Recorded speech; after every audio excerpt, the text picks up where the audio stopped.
to initiate multi-sectoral economic mission to Nigeria. We met you and you delivered a lecture. What's your name? Your company name? My name is Francis Van Leer. The company name is called Jankara Man. Actually, we also have a sister company called Speed Park, and they both work hand in hand. I was discussing as a side, mini summit of this whole thing about the supply chain logistics that we are putting together in Africa. We're trying to put warehouses in Africa to move made in African goods to Europe. Because the challenges African countries have been having is that they have these products, but they don't have buyers abroad. The Chinese are taking over because they are the products. They set up logistics abroad, make it easier for their citizens to move it to like US, Europe, and sell because they made it easy. So I'm trying to do the same thing for African countries. We set up warehouses in Europe, set up warehouses in the US, set up warehouses in Turkey. That way we also can encourage African-made goods, shoes, clothing, foodstuff, natural resources, anything in Africa. So when you talk of African goods, you're talking of 54 African countries. Yes, all of Africa. So do you have the manpower to cover all such countries? We are working on what we call different remote partners. We're not trying to reinvent the wheel. So most people that we need are people that already have warehouses also to capacity. People into logistics, not to capacity. So what we do is that, assuming in Nigeria, for example, we have our own warehouse in Lagos. We also set up our own warehouse in Nigeria. But we're also going to partner with other people that have warehouses in Kano, Kaduna, Sokoto, and all that, which are not being used. So we will use them as partners to warehouse the goods and then sell them to whatever country is going to. Take Kaduna, for example. So we bring goods from all the northwestern states to Kaduna, going to different parts of the world. Then sell that in Kaduna. Then those that are going by ocean will be moved to our warehouse in Lagos, where it's sent by ocean. Those that are going by air can leave from Kaduna or Kano or Abuja, to go abroad. So that's the way we're working. We don't believe in owning everything. We believe in partnership. So do you think, are you telling me, or you are telling our viewers you're using Nigeria as a pilot country? Nigeria is a pilot country, yes. Because I'm half Nigerian, my mom is Igbo. So even though I live in the US and America, I think in fact, if you can get this succeed in Nigeria, you can succeed anywhere. Nigeria is a very, very big, complex country. So my desire is that once I can get it sorted here in Nigeria, other countries are not that big, they're not that sophisticated like in Nigeria. So that's why Nigeria is a pilot country. And we're starting January next year. So how do you think about the quality? Most of the time is the quality of the product from Africa and Nigeria in particular. That's what makes it difficult for importers or for exporters to do the export. Right. The quality in Nigeria, I notice, is bad quality in some cases because they're trying to sell at a lower price to the economy, to the buying power of Nigeria. But if we are doing export, they can improve on the product, knowing that they get a better pricing. I was just talking to a guy in shea butter. He sells the shea butter at 6,500 naira in Nigeria.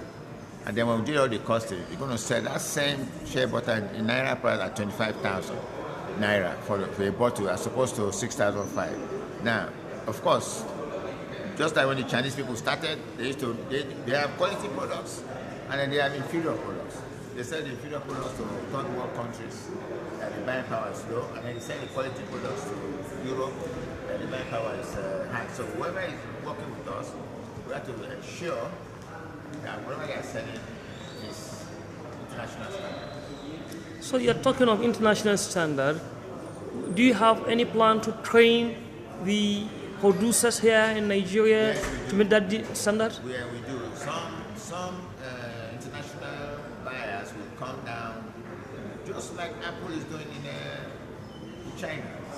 Some of these buyers will come down to Nigeria and tell them exactly how they want something done. And then they have to do it according to their specification. Yes, they will come down there and say, look, we want it this way, you have to do it this way. So actually, for whatever you do, there is need of governments coming. Did you have any B2B or any contact with the Nigerian government?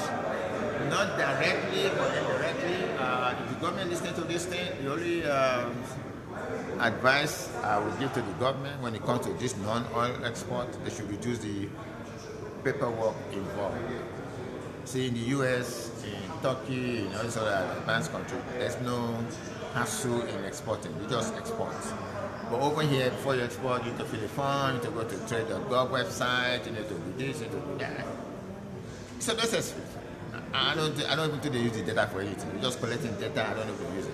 So if someone wants to ship goods, let them just ship it out. Because the easier it is for someone to export, the more they can export. But the bottleneck that you put down there can discourage buyer. Although that's where we come in to work with the government regulation to do whatever they needed to do to ease the hassle of the exporter. So we take all the headache from them. But government should do their best to get out of regulating all this paperwork that's causing bottleneck. I'm very sure the major percentage of people that you are going to work with are youths. Yes. So how do you intend to manage Nigerian youths who their men are mostly corrupt? Okay, actually, I was talking on the business-to-business part. We also have another platform which is that provides services. And when I mean services, I'm talking like those that do plumbing, mechanics, and all that stuff. We have a platform that if you're looking to any of these artisans, you go down there, you type mechanic, barber, hairdresser, you tell you all the hairdresser, all the barbers around you. We intend to work with government if they want to do it, or we do it by ourselves. Train people to have these skills. Get them off the streets. Train them to have these skills. That way, anybody hiring them from our platform, we know that they are qualified, not just some Joe Blow from the streets that decide to go into something that they don't know about. So that's another way we need to apply in Nigeria. So we're looking at actually being one of the biggest employers, more than the government, with all to have in mind. So let me give you 30 seconds round up. Okay. Say whatever you want to say, 30 seconds. Okay. Again, apart from businesses, we're looking to empower the youth. We have a service where we call like an agent service where young people are hired to be like messengers instead of being idle, instead of going out with bad friends. We're also looking to encourage people to farming, because according to the Nigerian Investment Promotion Council, there will be 400 million Nigerians in 2050, and 65% of them are 16 to 35 years old. So we intend to work with them so that by that 2050, if I'm around, fine. If I'm not around, they'll continue the vision. Thank you very much. Thank you. Bye-bye. Bye.